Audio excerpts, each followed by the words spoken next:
I was a schoolgirl and had no idea that I was going to work in films. So when I actually worked in Apur Sansar, I discovered that I love acting more than anything else. And I wanted to be part of this world. Ray just created this beautiful cocoon, an island of two people entirely absorbed in each other. একটা কথা অভিনেতাকে ধরে নিতে হয় যে তার সমস্ত অভিজ্ঞতা প্রত্যক্ষ নয়। সেই দিক থেকে অপুর সংসারে আমি তখনও বিবাহিত নই নিজে, কিন্তু নিশ্চয়ই আমার বিবাহের কল্পনা ছিল, নিশ্চয়ই আমার প্রেমের অভিজ্ঞতা ছিল বা প্রেমের আকাঙ্ক্ষা ছিল। জীবনকে বোঝাটা আসল কথা।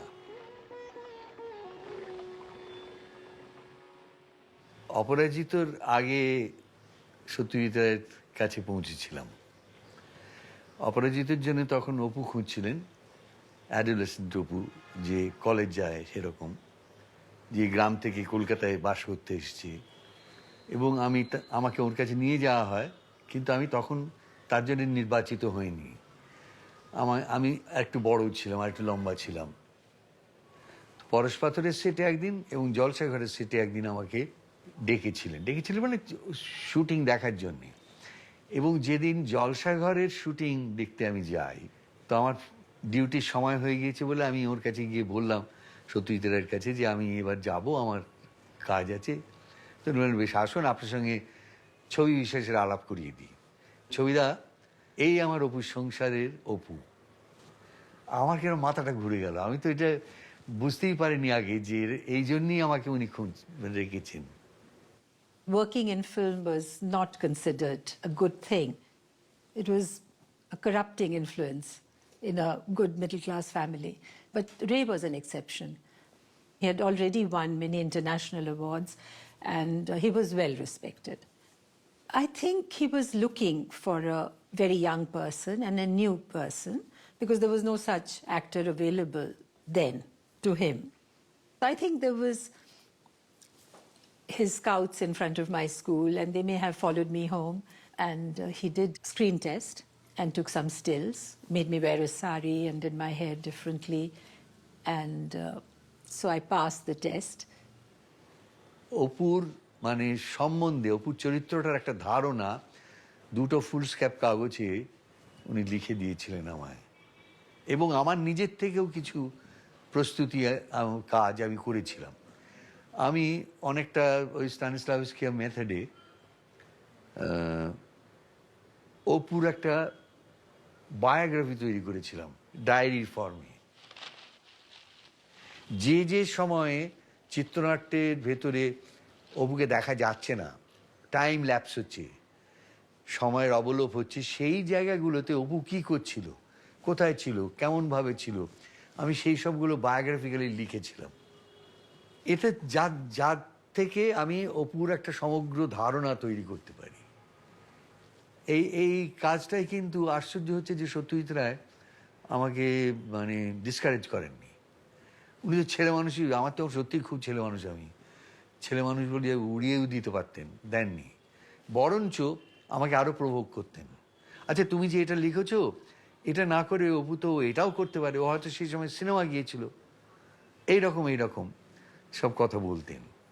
We were all given a script which we were supposed to read and comment or think about, and he would just read out the lines and just explain the scene once, not over instructing at all. And somehow you understood what you had to do. And because money was always a consideration, it had to be okay in the first shot, because we couldn't go back to the same location again. And usually it was first take okay, or rarely second or third. No workshops and not elaborate rehearsals either, because he felt that somehow took away from the spontaneity. When this film was made, late 50s, nobody was being married off at the age of 12 or 13. My paternal grandmother was most certainly, she was married, at the age of 5 or 7, and grew up with her mother-in-law, and she had her first baby at the age of 12. or 13. So I knew this sort of thing can happen. And I was kind of romantic and had this very fertile imagination. Maybe I didn't understand the meaning of husband, but I think somewhere I understood these things, but in a very naive and an innocent fashion. And that's how Aparna was. বেশিরভাগটা জীবনই আমরা যেটা অপুর সংসারে দেখছি সেটা হচ্ছে একটা শহরে, এই শহরটা কলকাতা শহর। আমাদের দেশে তখন দেশ ভাগ হয়ে গেছে, হাজার হাজার লক্ষ লক্ষ মানুষ ওই রকম ছোট গ্রাম জীবন থেকে শহরের এই নির্মম ভয়ঙ্কর বৃহত্তের মধ্যে এসে পৌঁছেছে। সেই দিক থেকে অপুর জীবনই আমার চেনা একদিক থেকে। আমিও এসেছি ওরকম একটা ছোট্ট জায়গা থেকে যেখানে মাত্র ৩৫,০০০ লোক বাস করত তখন, এবং সেই শহরের সীমায় ছিল একটা নদী, যে নদী পেরোলেই গ্রাম গ্রাম গ্রাম। আমরা অপুর মানে বিয়ে করার আগের যে অংশ দেখি সেখানে দেখি অপু সারাদিন চাকরি খুঁজছে। এই শহরে বিশেষ করে তখনকার সময় তো বটেই প্রচুর বেকার ছিল, তাদের চাকরির জন্য তাদের জীবন সংগ্রামটা খুবই তীব্র ছিল। বিজ্ঞাপনে কি ছিল? আগে হ্যাঁ, তাতে অবশ্য ম্যাট্রিকই চেয়েছিল। ইন্টারমিডিয়েট করছেন কেন? ইন্টারমিডিয়েট নিজে ধুয়ে খাবো, 10 টাকা বেতনে পোষাবে? ইন্টারমিডিয়েট সেখানে ও বিবেচিত হচ্ছে ওভার কোয়ালিফাইড বলে। সব দিক থেকেই এই এই জীবন সংগ্রামে সে যেন সবসময় উপযোগী নয়, এইরকম একটা ধারণা হচ্ছে।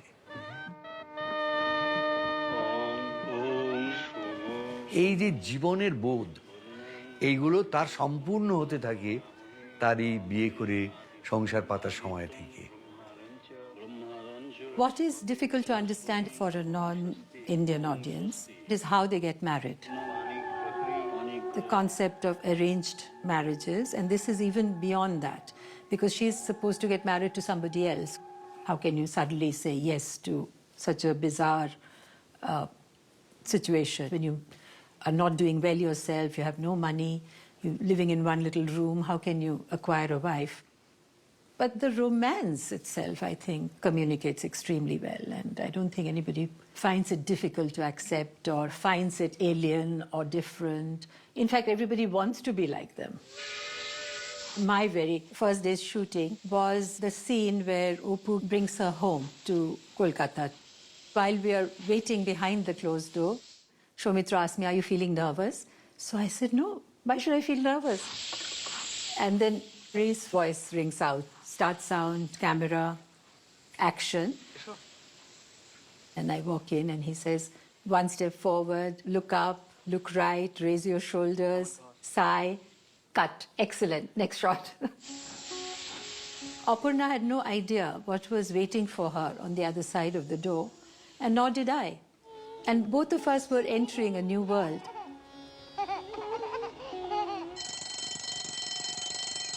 The second day, when Aparna gets up and tries to leave and he's tied her sari, so many other directors have copied that shot as a tribute to Ray. And then when they're coming back together in the Tonga, I remember I couldn't light a match. I had a phobia about fire, and every time I thought it would explode in my... So finally we had to cheat, and somebody gave me the lit matchstick off the frame, and I sort of bring it up.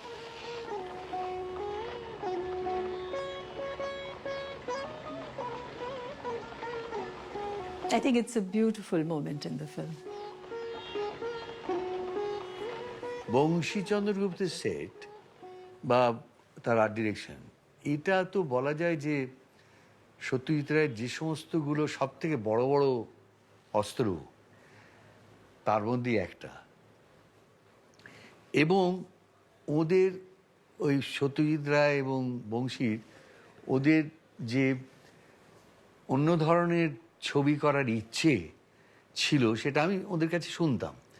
তারা film society করেছেন একসঙ্গে, এবং film society করতে গিয়ে দেশ বিদেশের ছবির ধরন ধারণ বুঝতে পেরেছেন, এবং তার থেকেই বংশী ছবির সেট যে তাকে যে বাস্তবিকতাকে অনুসরণ করতেই হয় শতকরা 99% সময়ে,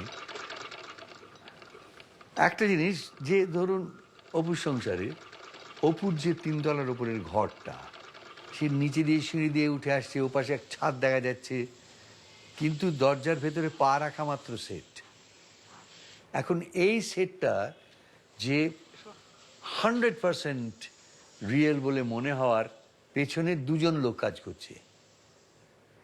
একজন হচ্ছে বংশী চন্দ্রগুপ্ত, যে ওই এক্সটেরিয়রের সঙ্গে মিলিয়ে একটা perfect semblance replica of a real room, সেটাকে রিয়েল বলে প্রতিপন্ন করাচ্ছে cameraman.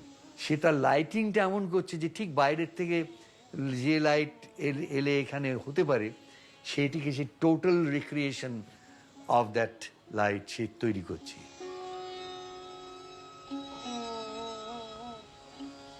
It was a team. Shubroto, Bongshida, and Manikda, they were a team. And they had huge technical constraints. The studio floors were full of potholes, and the trolley shots was a nightmare because to get a smooth trolley shot was impossible. The electricity would keep going off. And he lost negatives in the lab because of the fluctuation of load shedding and things. And they competed with that kind of handicap with the best in the world and won acclaim and awards. So when you think of Ray, you have to also understand that he had so little to work with compared to Kurosawa or Bergman, So I think that really makes him very special. আমরা সকলেই তো কম বয়সী ছিলাম। হ্যাঁ, তখন শর্মিলার বয়স খুবই কম, 13-14 বছর বয়স, আমার বয়স 23। আমাদের দুজনেরই পারফরমেন্সের পেছনে সত্যজিৎ রায়ের ভূমিকা ছিল বই কি, কিন্তু যেটা আমার অদ্ভুত লাগে সেটা হচ্ছে সত্যজিৎ রায় সেটা এত আনঅবট্রুসিভলি সেটাকে ব্যবহার করতেন, তার এই ক্ষমতাটা বুঝতে দিতেন না কোথা দিয়ে তিনি আমাদের প্রভাবিত করছেন। উনি এত সুন্দরভাবে, এত কি বলবো, স্নেহের সঙ্গে আমাদের ট্রিট করতেন যে এই জায়গাটা এসে তুমি এইরকম করে বলবে, বুঝলে, কিন্তু হয়তো বুঝিয়ে দিলেন। তারপরে আমি বুঝতে পারলাম যে কই, আমি তো আগে এটা ভাবিনি, এটা তো উনি আমায় ভাবালেন। কিন্তু সেটার পেছনে কোনো যে পণ্ডিতই ফলাতেন না, উনি কত জানেন, উনি কত বোঝেন, উনি কত বড়, এগুলো কখনো বোঝাতেন না। He was so friendly and not intimidating at all. And he had this wonderful booming voice. And but there was always a twinkle in his eyes, and he looked at you directly. He always made eye contact and kind of came to your eye level. He didn't miss anything. He observed you, and you knew that very little escaped him.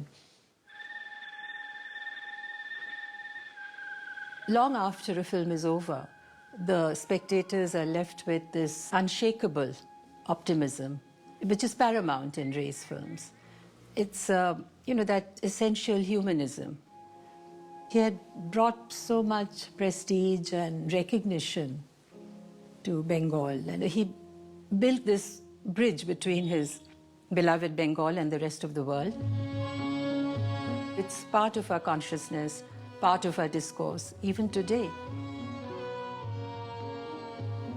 মানিকদাকে যে আমি শ্রদ্ধা করতাম বা admire করতাম, সেটা বাইরের কোনো কিছু ভেবে নয়। যিনি কতখানি সাকসেসফুল মানুষ, কোথায় কত প্রাইজ পেয়েছেন, কোথায় তাকে নিয়ে কত বিরাট সমস্ত নাচানাচি হয়, তা ভেবে নয়। আমি দেখতে পেতাম চোখের উপর তার এই শিল্প দৃষ্টি, একটা বিপুল বিশ্ব দৃষ্টি ছিল তার, সমস্ত জীবনকে, জগৎকে বোঝার একটা ক্ষমতা ছিল।